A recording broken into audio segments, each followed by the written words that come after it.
마태복음 10장. 그 기도는 곧 응답되었다. 예수께서 자기를 따르는 사람들 가운데 12명을 불러 무르익은 밭으로 보내셨다. 그분은 그들에게 악한 귀신을 쫓아내는 능력과 상한 심령들을 자상하게 돌보는 능력을 주셨다. 예수께서 보내신 12명의 이름은 이렇다. 시몬, 사람들은 그를 베드로, 곧 바위라고 불렀다. 그의 동생 안드레, 세베대의 아들 야고보, 그의 동생 요한, 빌립, 바돌로메, 도마, 세금 징수원 마태, 알페오의 아들 야고보, 다데오, 가나안 사람 시몬, 가롯 유다, 나중에 그분에게 등을 돌린 자다. 예수께서 12명의 추수할 일꾼을 보내시며 이렇게 당부하셨다. 믿지 않는 자들을 회심시키려고 먼 곳부터 다니지 마라. 공공연한 적과 거창하게 싸우려 들지도 마라. 바로 여기 가까이 있는 잃어버린 사람들, 혼란에 빠진 사람들한테 가거라. 그들에게 하나님 나라가 여기 있다고 말하여라. 병든 사람들에게 건강을 되찾아주고 죽은 사람들을 다시 살려주어라. 버림받은 사람들을 만져주어라.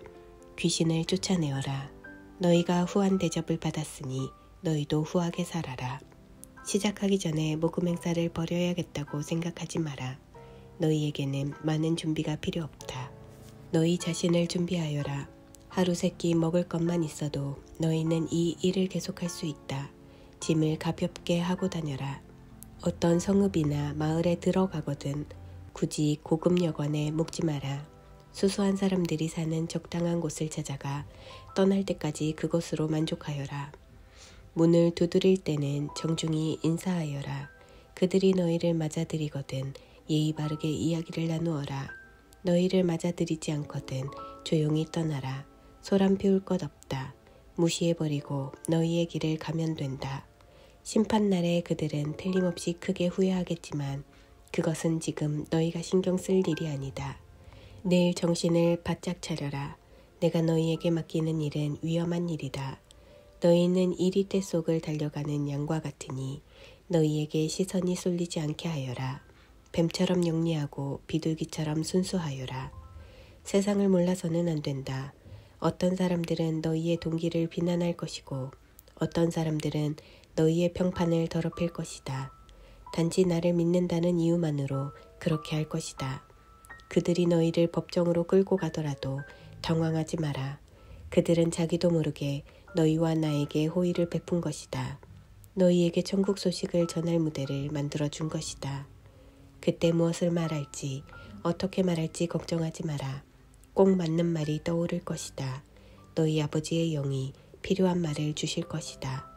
너희가 전하려는 분이 자기들 기분이나 맞춰주는 어떤 우상이 아니라 살아계신 하나님임을 알게 된다면 사람들은 너희를 대적할 것이다. 심지어 너희 가족들도 그럴 것이다. 큰 사랑을 선포했는데 그처럼 큰 미움을 맛보게 되니 얼마나 어처구니 없는 일이냐. 그러나 포기하지 마라. 굴복하지 마라. 마지막에 가면 그 가치를 알게 될 것이다. 이런 일이 벌어질 때 너희가 구할 것은 성공이 아니라 생존이다. 살아남는 자가 되어라. 더 이상 어쩔 수 없는 상황에 이르기 전에 인자가 올 것이다. 학생이 선생보다 더 나은 책상을 쓸 수 없다. 사원이 사장보다 돈을 더 벌지 못한다.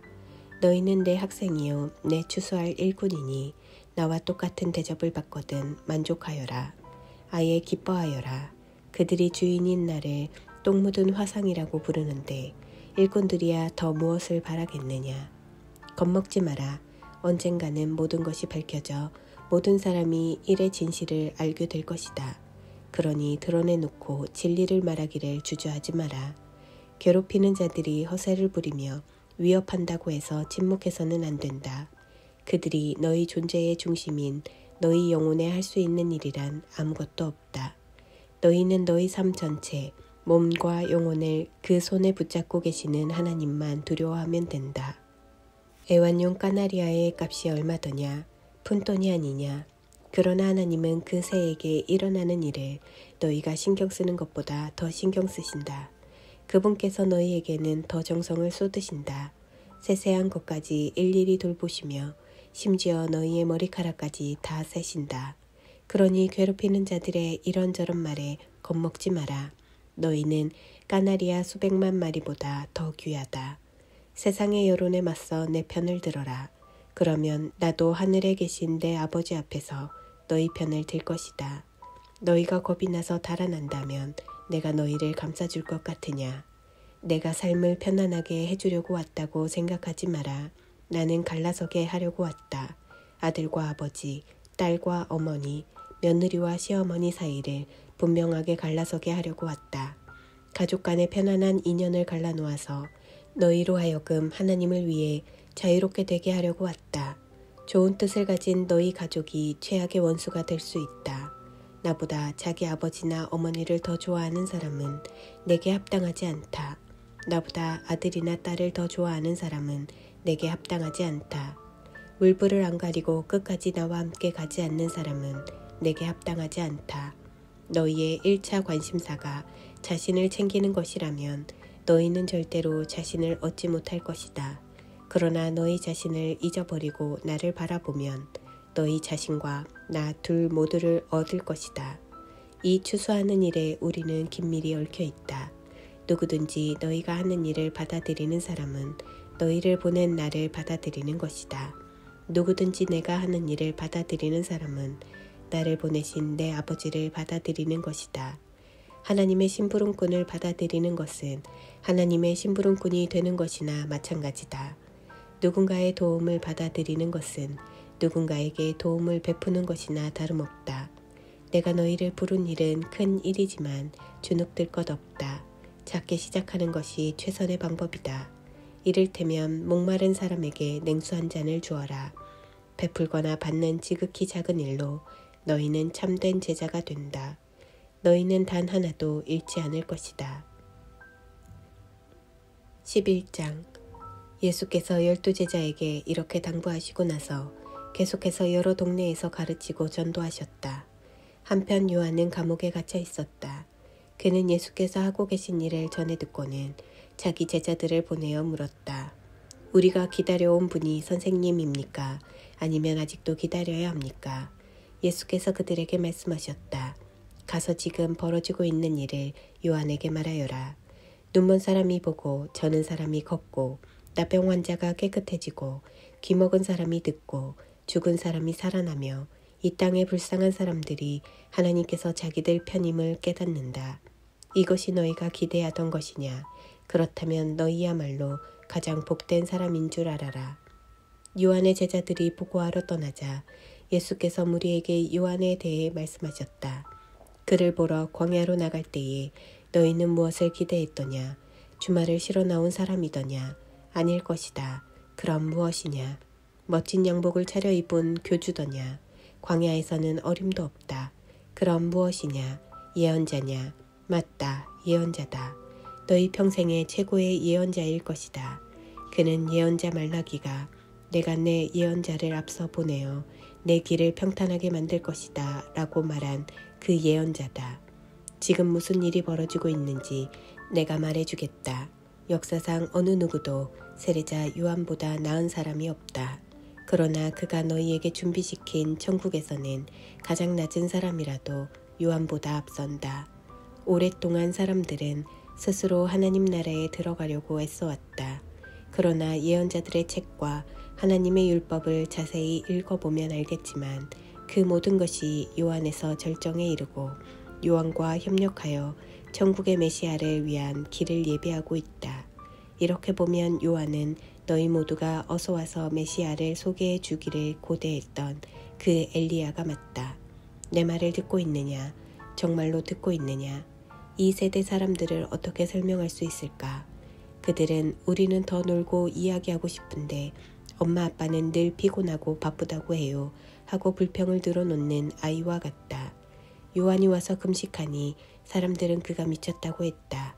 내가 와서 실컷 먹으니 사람들은 내가 술고래며 인간 쓰레기들의 친구라고 했다. 본래 여론조사는 믿을 만한 것이 못되지 않더냐. 음식 맛은 먹어보아야 한다. 그 후에 예수께서 자신이 가장 열심히 일하셨으나 사람들의 반응이 가장 적었던 여러 도시들을 호되게 책망하셨다. 그곳 사람들이 무관심하게 제 갈 길로 가 버렸던 것이다. 고라시나 너에게 화가 있을 것이다. 벳세다야 너에게 화가 있을 것이다. 두로와 시돈이 너희가 본 엄청난 기적의 절반만 보았어도 당장 무릎을 꿇었을 것이다. 심판날에 그들은 너희에 비하면 가벼운 벌로 끝날 것이다. 가버나움아 내가 잔뜩 점잔을 뺀다면 결국은 지옥에 떨어질 것이다. 소돔 사람들도 너처럼 기회가 있었다면 그 도시가 지금까지 남아있었을 것이다. 심판날에 그들은 너희에 비하면 가벼운 벌로 끝날 것이다. 갑자기 예수께서 기도하셨다. 하늘과 땅의 주인이신 아버지 감사합니다. 아버지께서는 아버지의 길을 똑똑하고 다 아는 체 아는 사람들에게는 숨기시고 평범한 사람들에게는 분명히 밝히셨습니다. 그렇습니다, 아버지. 아버지께서는 이렇게 일하시는 것을 좋아하십니다. 예수께서 다시 사람들에게 말씀하시되 이번에는 부드럽게 말씀하셨다. 아버지께서 이 모든 것을 내게 행하고 말하라고 맡겨주셨다. 이것은 아버지와 아들이 서로를 잘 아는 친밀한 관계에서 비롯되는 부자간의 독특한 일이다. 아무도 아버지가 아는 것처럼 아들을 아는 이가 없고 아들이 아는 것처럼 아버지를 아는 이도 없다. 하지만 나는 이것을 나 혼자만 누릴 생각이 없다. 누구든지 들을 마음만 있으면 나는 차근차근 가르쳐줄 준비가 되어 있다. 너희는 피곤하고 지쳤느냐? 종교 생활에 탈진했느냐? 나에게 오너라. 나와 함께 길을 나서면 너희 삶은 회복될 것이다. 내가 너희에게 제대로 쉬는 법을 가르쳐 주겠다. 나와 함께 걷고 나와 함께 일하여라. 내가 어떻게 하는지 잘 보아라. 자연스러운 은혜의 리듬을 배워라. 나는 너희에게 무겁거나 맞지 않는 짐을 지우지 않는다. 나와 함께 있으면 자유롭고 가볍게 사는 법을 배울 것이다.